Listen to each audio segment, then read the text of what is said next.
The boat even comes with a drinks holder. I mean, don't get much better than that, surely.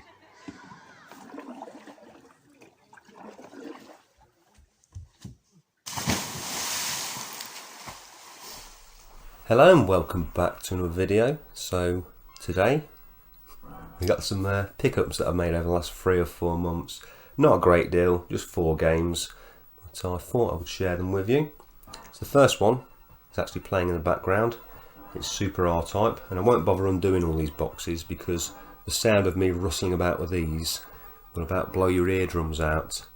But this was on eBay, and it was one of those sort of auctions or best offer. And I think the starting bid was something like £9. With a bit of back and forth, we agreed on the price of 15 plus postage, which I was quite pleased with because I've seen the loose cart go for around that. And I'm quite a fan of these early launch window games, and this is indeed one of them. It's got some nice little subtle Mode 7 effects in places. The box is a little bit discoloured. It's a little bit bashed up. But what do you expect? You know, very late to the party in picking up some of these games, and certainly for the price of admission, I've really enjoyed my time with this. I've probably spent too much time playing this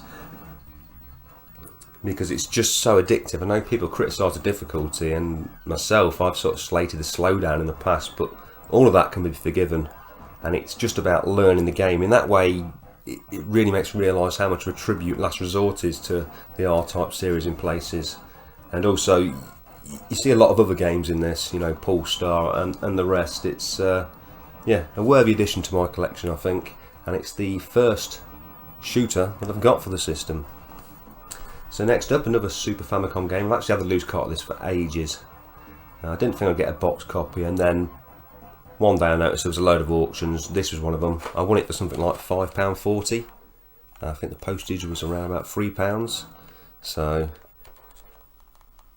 couldn't really complain, and it was actually in much better condition than it was advertised to be in. There is a bit of crushing on the box there. Oh, I said I wasn't going to open them, but the cartridge is absolutely minty. It looks like it's never been played. I'm going to have to stick it in my system and see if there's any save games on it, because, as I say, there's no discoloration whatsoever, which is kind of unusual, especially for a copy of Super Mario World, which you would presume would have been played substantially. But yeah, really pleased to have the box version of that, and subsequently I've now got a spare copy with a plastic case, so if anyone's interested, let me know. Try and sort something out. So moving on to a bit of Dreamcast action. So I fancied this game for ages, Worms Armageddon. I got my arse absolutely handed to me on the PlayStation 4 version a few months ago, and I managed to pick this up. I think it was £4, but it was only the disc, the manual and the inserts, and unfortunately the seller, I don't know if you can make it out, he folded the rear insert in half to fit it all inside a sort of CD sleeve. But doesn't really matter, still an excellent game, although I do seem to struggle to get this a load on my Dreamcast, so I have read that it is quite taxing on the GD-ROM drive, so I'm not sure how much I'm going to be able to play it until I sort out an alternative solution. But it's still nice to have a copy and one of the Worms games on the Dreamcast, because I think there was 2. I think there was World Party as well, which may well have been online. And the last item, and certainly the best in my opinion, and I did show this actually on my Sega Dreamcast homebrew and imports video, but in case you missed it, it's a boxed Get Bass.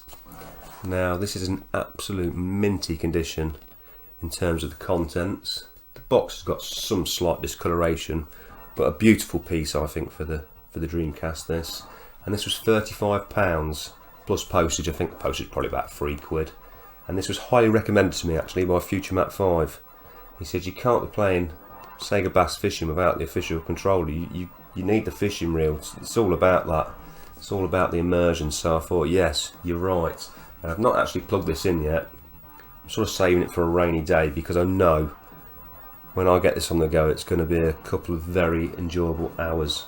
And I was certainly pleased to pay that price, because I've seen just the controllers themselves go for similar sort of values. So yeah, great stuff, and it looks great. Looks great on the shelf, this one.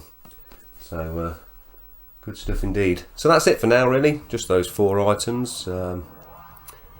Hope everyone's staying safe and returning to some kind of normality. I've just got back off holiday myself, very enjoyable. And that's pretty much it. Take care, and I'll catch you soon.